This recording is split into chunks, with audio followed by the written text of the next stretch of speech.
Hello friends, तो आज है 6 मई और आज का मोस्ट इंपॉर्टेंट करंट अफेयर देखेंगे। पीडीएफ नीचे डिस्क्रिप्शन से आप डाउनलोड कर सकते हैं। फ्रेंड्स, अगर आप मेरे साथ जुड़ना चाहते हैं तो इंस्टाग्राम से जुड़ सकते हैं।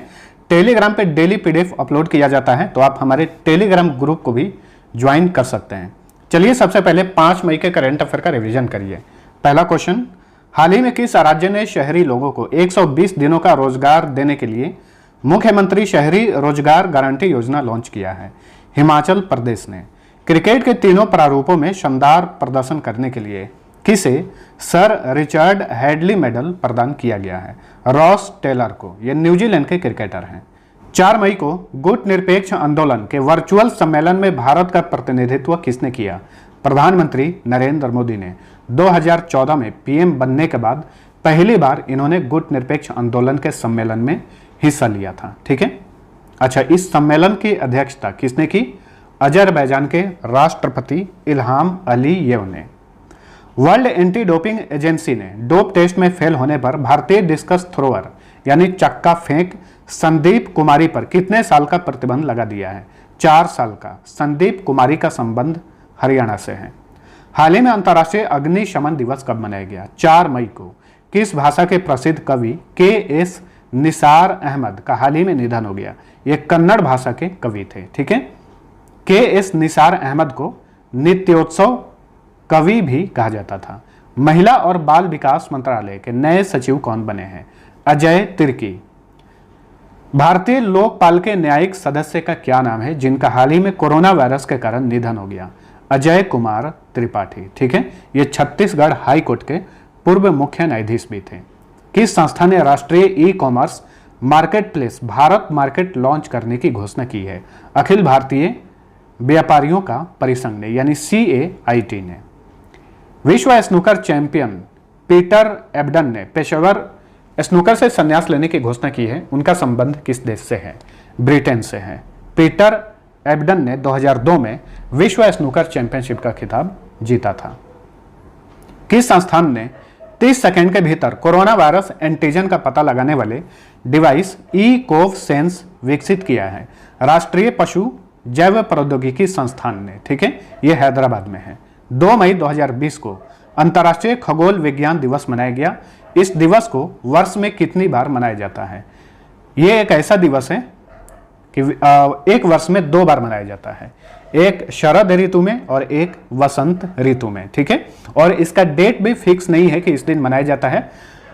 वैज्ञानिक निर्धारित करते हैं कि किस दिन यह दिवस मनाया जाएगा। ठीक है। तो 2020 में 2 मई को और एक और दिवस 26 सितंबर को मनाया जा रहा है ये दिवस। ठीक है।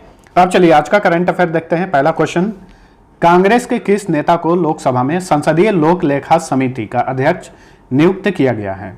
तो लोकसभा में संसदीय लोक लेखा समिति के अध्यक्ष बनाए गए हैं कांग्रेस के वरिष्ठ नेता अधीर रंजन चौधरी। ऑप्शन सी सही उत्तर है। आपको बता दें कि संसदीय लोक लेखा समिति का अध्यक्ष पद जो है विपक्ष के पास ही रहता है। ठीक है। इस समिति में 19 सदस्य हैं, 14 लोकसभा से और 5 राज्यसभा से। ठीक है। इस समिति का कार्यकाल 2021 तक रहेगा, 1 मई 2020 से लेकर 30 अप्रैल 2021 तक। ठीक है। तो संसदीय लोक लेखा समिति के अध्यक्ष कौन बने हैं? अधीर रंजन चौधरी, जो कि कांग्रेस पार्टी से हैं। अब यहां पे हम लोकसभा के बारे में जानते हैं। लोकसभा सीट की संख्या कितनी होती है? तो देखिए, लोकसभा की मैक्सिमम सीट हो सकता है 552, लेकिन वर्तमान में सीटों की संख्या है 545। 545 सीटों में से 2 सीट पर राष्ट्रपति द्वारा एंग्लो इंडियन से मनोनीत किया जाता है। बचे 543 सीट। 543 सीटों में से 13 सीटों पर केंद्र शासित प्रदेश से चुनकर आते हैं और 530 सीटों पर राज्यों से चुनकर आते हैं। ठीक है। लोकसभा जो है निम्न सदन होता है संसद का। यह बताइए, लोकसभा के अध्यक्ष कौन है वर्तमान में? ओम बिड़ला। लोकसभा के महासचिव कौन है? स्नेहलता श्रीवास्तव। तो लोकसभा की महासचिव बनने वाली प्रथम महिला भी हैं स्नेहलता श्रीवास्तव। ठीक है। लोकसभा में सदन का नेता कौन होता है? प्रधानमंत्री होता है। वर्तमान में लीडर ऑफ द हाउस हैं प्रधानमंत्री नरेंद्र मोदी। विपक्ष के नेता अभी कोई नहीं है, क्योंकि विपक्ष का नेता बनने के लिए कुल लोकसभा सीट का कम से कम 10% सीट होना चाहिए, जो कि विपक्ष में किसी के पास 10% सीट नहीं है। चलिए अगला क्वेश्चन है, देश की सबसे बड़ी तेल कंपनी इंडियन ऑयल कॉरपोरेशन के नए चेयरमैन कौन नियुक्त हुए हैं? तो इंडियन ऑयल कॉरपोरेशन के नए चेयरमैन बने हैं श्रीकांत माधव वैद्य। ऑप्शन ए सही उत्तर है। अगले 3 वर्षों के लिए इनकी नियुक्ति की गई है संजीव सिंह की जगह। 1 जुलाई को यह पदभार ग्रहण करेंगे। 1 जुलाई 2020 से लेकर 31 अगस्त 2023 तक ये पद पर बने रहेंगे। ठीक है, श्रीकांत माधव वैद्य जो हैं इससे पहले इंडियन ऑयल कॉरपोरेशन में निदेशक पद पर थे। आईओसी का गठन हुआ था 30 जून 1959 को। हेडक्वार्टर नई दिल्ली में है। कोरोना संक्रमण बहुल क्षेत्रों को बिना किसी केमिकल छिड़काव के संक्रमण मुक्त करने हेतु किस संस्था ने पैराबैग्नी डिसइंफेक्शन टावर यूवी ब्लास्ट विकसित किया है? डीआरडीओ ने, रक्षा अनुसंधान एवं विकास संगठन ने। ऑप्शन बी सही उत्तर है। अक्सर कोरोना बहुल क्षेत्रों में केमिकल का छिड़काव किया जाता है, केमिकल का इस्तेमाल किया जाता है, लेकिन केमिकल का इस्तेमाल न हो इसके लिए डीआरडीओ ने एक पैराबैग्नी डिसइंफेक्शन टावर का विकास किया है। इसका नाम दिया है यूवी ब्लास्ट। ठीक है, इसका नाम आपको ध्यान में रखना है। डीआरडीओ ने हाल ही में कोविड-19 नमूनों को इकट्ठा करने वाली भारत की पहली मोबाइल लैब भी विकसित किया है। इसके अलावा कोविड-19 से बचने के लिए पर्सनल सैनिटाइजेशन एनक्लोजर नामक पूर्ण शरीर कीटाणु शोधन कक्ष भी बनाया है। इसके अलावा डीआरडीओ ने हाल ही में एक विस्फोटक डिटेक्शन डिवाइस भी बनाया है। उसका नाम है राल्डर एक्स। मैं लिख दे रहा हूं, राल्डर एक्स। इसका नाम दिया है डीआरडीओ ने। ये एक विस्फोटक डिटेक्शन डिवाइस है। इस डिवाइस को Indian institute of science Bengaluru की सहायता से डीआरडीओ ने बनाया है। ठीक है, इंग्लिश में इसका फुल फॉर्म होता है defence research and development organisation. 1958 में गठन हुआ था। हेडक्वार्टर नई दिल्ली में है।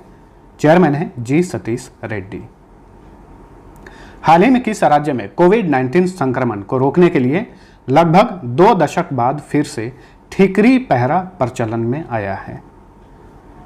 तो पंजाब में।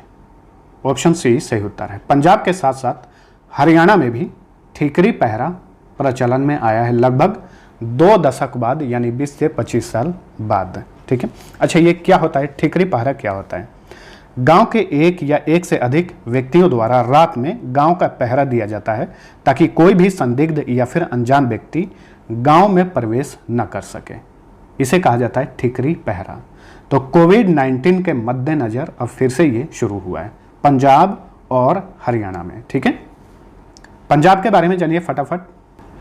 पंजाब की सीमा भारत के 3 राज्य, 1 केंद्र शासित प्रदेश और 1 कंट्री को लगती है। तो ये रहा पंजाब। इसकी सीमा राजस्थान, हरियाणा और हिमाचल प्रदेश से लगती है और 2 केंद्र शासित प्रदेश से लगती है। एक तो जम्मू कश्मीर हो गया और एक चंडीगढ़ जो इसकी कैपिटल है वो एक केंद्र शासित प्रदेश भी है। ठीक है, कंट्री की बात करें तो पाकिस्तान से इसकी सीमा लगती है। गठन हुआ था 1 नवंबर 1966 को। राजधानी चंडीगढ़ जो कि हरियाणा की भी कैपिटल है चंडीगढ़। मुख्यमंत्री कप्तान अमरिंदर सिंह, राज्यपाल वीपी सिंह बंडोर। मुख्य न्यायाधीश हैं रविशंकर झा जो कि पंजाब एवं हरियाणा हाईकोर्ट के मुख्य न्यायाधीश हैं। पंजाब में जिलों की संख्या है 22।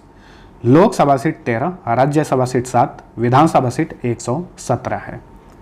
लोक नृत्य की बात करें, गिद्धा, किकली, डफ तथा भांगड़ा यहाँ का लोक नृत्य है।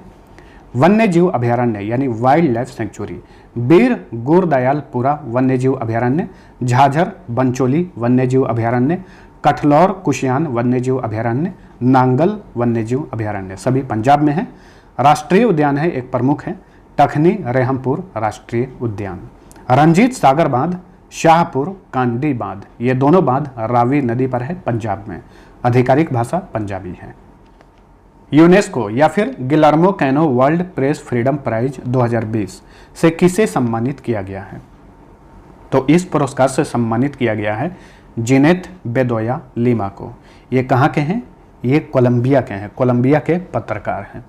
और ये जो पुरस्कार है Guillermo Cano world press freedom prize, इस पुरस्कार को प्रेस स्वतंत्रता को बढ़ावा देने के लिए दिया जाता है हर वर्ष। ठीक है, किसके नाम पर? गिलर्मो कैनो इस्जा के नाम पर दिया जाता है, जो कि कोलंबिया के पूर्व पत्रकार थे, उनकी हत्या कर दी गई थी। इस पुरस्कार की शुरुआत 1997 में की गई थी। ठीक है, और ये पुरस्कार यूनेस्को द्वारा दिया जाता है प्रति वर्ष, और इस पुरस्कार के तहत $45,000 की इनामी राशि दी जाती है। तो ये पुरस्कार पत्रकारों को दिया जाता है। ठीक है, यूनेस्को की बात करें, इसका फुल फॉर्म होता है united nation educational scientific and cultural organisation. गठन हुआ था 16 नवंबर 1945 को। हेडक्वार्टर फ्रांस की कैपिटल पेरिस में है। महानिदेशक हैं आंद्रे एजोले। 5 मई 2020 को किस विषय के साथ विश्व अस्थमा दिवस मनाया गया? अस्थमा एक रोग है, तो विश्व अस्थमा दिवस 2020 का विषय क्या है?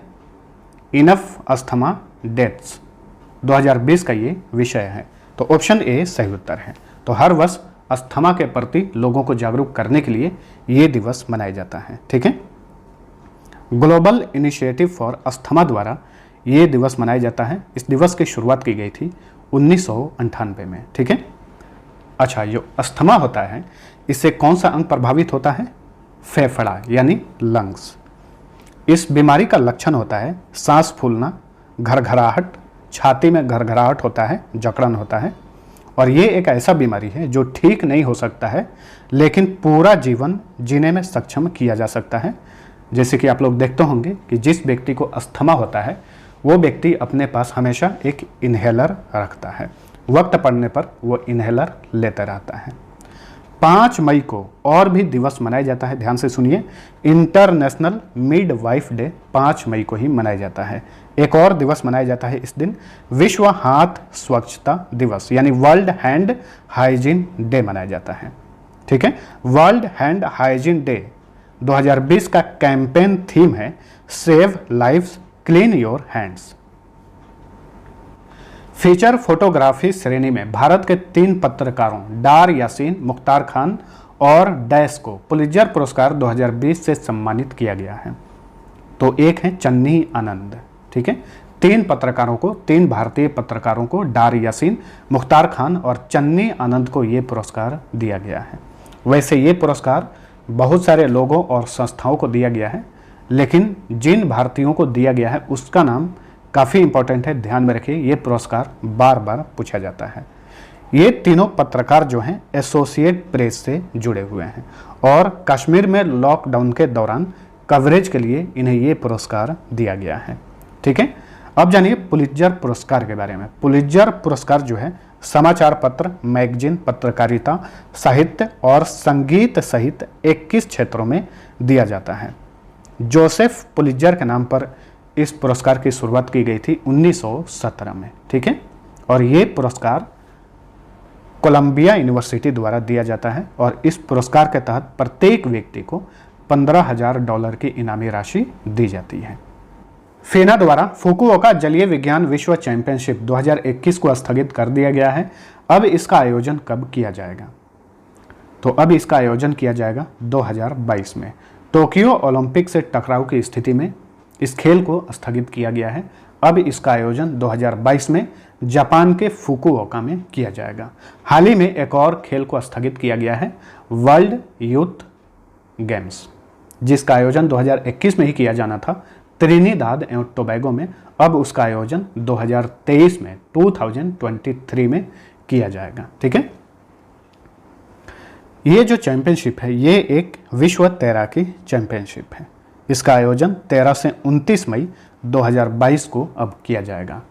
फीना की बात करें तो इसका फुल फॉर्म होता है फेडरेशन इंटरनेशनल डे नेटिएशन। ठीक है, 1908 में इसका गठन हुआ था। ये फ्रेंच नेम है, ये इंग्लिश नेम नहीं है, फ्रेंच नेम है। हेडक्वार्टर ल्यूसाने स्विट्जरलैंड में है। अध्यक्ष हैं जूलियो सी मैग्लियोन। स्वास्थ्य मंत्रालय ने कोविड-19 के बारे में दिलचस्प और प्रामाणिक जानकारी प्रदान करने हेतु किस मल्टीमीडिया गाइड को लॉन्च किया है? इस मल्टीमीडिया गाइड का क्या नाम है? इसका नाम है कोविड कथा। ऑप्शन सी सही उत्तर है। ठीक है, तो स्वास्थ्य मंत्रालय ने लोगों को कोविड-19 के बारे में दिलचस्प और प्रामाणिक यानी सत्य जानकारी प्रदान करने के लिए इसे लॉन्च किया है। वर्तमान में केंद्रीय स्वास्थ्य मंत्री कौन है? डॉक्टर हर्षवर्धन। डोनाल्ड ट्रंप ने किस भारतीय अमेरिकी को अंतर्राष्ट्रीय पुनर्निर्माण और विकास बैंक यानी IBRD में अमेरिकी प्रतिनिधि के रूप में नियुक्त किया है? इनका नाम है Ashok Michael Pinto. Option D सही उत्तर है। हाल ही में अमेरिकी राष्ट्रपति डोनाल्ड ट्रंप ने इन्हें IBRD में अमेरिकी प्रतिनिधि के रूप में नियुक्त किया है। IBRD जो है ये एक अंतर्राष्ट्रीय संस्था है जो कि वर्ल्ड बैंक के अंतर्गत कार्य करता है। IBRD ये मध्यम आय वाले विकासशील देशों को ऋण प्रदान करता है। ठीक है, इसका इंग्लिश में फुल फॉर्म होता है international bank of reconstruction and development. 1944 में गठन हुआ था। हेडक्वार्टर वाशिंगटन DC में है। डेविड मलपास इसके अध्यक्ष हैं। वर्ल्ड बैंक के अध्यक्ष हैं डेविड मलपास, लेकिन IBRD जो है यह वर्ल्ड बैंक के अधीन है, इसलिए इसके अध्यक्ष डेविड मलपास हैं। केंद्रीय कैबिनेट ने भारतीय अक्षय ऊर्जा विकास एजेंसी के चेयरमैन और प्रबंध निदेशक के रूप में किसे नियुक्त किया है? तो केंद्रीय कैबिनेट ने भारतीय अक्षय ऊर्जा विकास एजेंसी का CMD बनाया है प्रदीप कुमार दास को। ऑप्शन ए सही उत्तर है। ठीक है, प्रदीप कुमार दास इससे पहले भारत पर्यटन विकास निगम लिमिटेड में वित्त निदेशक थे। अब इन्हें अगले 5 वर्षों के लिए इरेडा का CMD बनाया गया है। इन्हें भानु प्रताप यादव की जगह नियुक्त किया गया है। ठीक है, इरेडा का इंग्लिश में फुल फॉर्म होता है Indian renewable energy development agency limited. 1987 में गठन हुआ था और ये कहाँ पर है? न्यू दिल्ली में। RBL बैंक के मुख्य जोखिम अधिकारी यानी चीफ रिस्क ऑफिसर कौन बने हैं? दीपक कुमार। ऑप्शन बी सही उत्तर है। ठीक है, तो RBL बैंक के CRO बनाए गए हैं दीपक कुमार। इन्हें रामनाथ कृष्णन की जगह नियुक्त किया गया है और दीपक कुमार की नियुक्ति अगले 2 वर्षों के लिए की गई है। ठीक है, चीफ रिस्क ऑफिसर जो है ये कंपनी के जोखिमों का प्रबंधन करता है। ठीक है, आपको बता दें कि अकाउंटिंग, अर्थशास्त्र और कानूनी पृष्ठभूमि में बेहद अनुभव रखने वालों को ही CRO बनाया जाता है। RBL बैंक का गठन हुआ था 1943 में। हेडक्वार्टर मुंबई में है। MD एंड CEO हैं विश्ववीर आहूजा। इस बैंक का टैगलाइन है अपनों का बैंक। तो ये था हमारा आज का करंट अफेयर। वीडियो पसंद आया है तो लाइक और शेयर जरूर करना।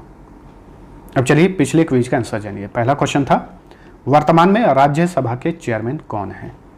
तो वर्तमान में राज्यसभा के चेयरमैन या फिर पदेन सभापति वेंकैया नायडू हैं।